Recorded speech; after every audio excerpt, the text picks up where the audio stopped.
नमस्कार, आप देख रहे हैं राजधानी न्यूज। मैं हूं जूही और आइए सबसे पहले नजर डालते हैं अब तक की सबसे बड़ी खबर पर। सम्राट अशोक की तुलना औरंगजेब से करने के बाद विवादों में घिरे पद्मश्री दया प्रकाश सिन्हा का विरोध देश भर में जारी है। इसी क्रम में बुधवार को कुशवाहा समाज की ओर से जमशेदपुर में पद्मश्री दया प्रकाश सिन्हा का पुतला दहन करते हुए जोरदार विरोध प्रदर्शन किया गया। कुशवाहा समाज के लोगों ने दया प्रकाश सिन्हा से पद्मश्री और पद्म विभूषण सम्मान वापस लिए जाने की मांग की। कुशवाहा समाज के सदस्यों ने बताया कि जब देश में सम्राट अशोक का शासन था, उस वक्त भारत सोने की चिड़िया हुआ करती थी। ऐसे में एक लेखक द्वारा सम्राट अशोक की तुलना औरंगजेब से करना निश्चित तौर पर भारत के महापुरुषों का अपमान करना है। सम्राट अशोक देश के महान शासक थे और उनका अपमान समाज कभी बर्दाश्त नहीं करेगा।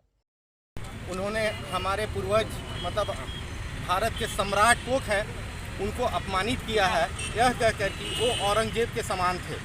कभी नहीं हो सकता है कि औरंगजेब और सम्राट अशोक का तुलना कभी नहीं कर सकते हैं, क्योंकि सम्राट अशोक के समय में हमारा भारत का सबसे स्वर्णिम युग चल रहा था। उस समय भारत को मतलब सोने की चिड़िया कहा जाता था और वो भारत का कल्पना, आज जो भारत का जो नक्शा है उसका कल्पना हम लोग सोच भी नहीं सकते हैं सम्राट अशोक के शासनकाल के बगैर। उन्हीं के शासनकाल में जो भारत का नक्शा था, जो कहाँ मतलब कितना बड़ा नक्शा था, आज छोटा है भले, लेकिन उनके चलते ही एक बड़ा राष्ट्र बना है भारत।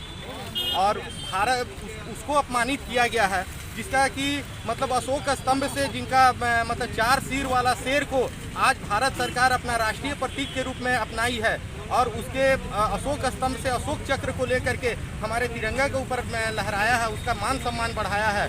और जिस सम्राट अशोक ने मतलब पूरे विश्व को संदेश दिया सत्य और अहिंसा का, और आज पूरा विश्व उसको मानता है, पूरा विश्व जानता है बौद्ध की धरती के नाम से, भारत को बौद्ध की धरती के नाम से जाना जाता है। और उस सम्राट अशोक को दया प्रकाश सिन्हा अपमानित किए हैं। कम से कम वो हमारा इतिहास पढ़ लेते, मतलब पूरा ज्ञान ले लेते उसको, और किस आधार पे उन्होंने इस तरह से किया है कि औरंगजेब के समान थे।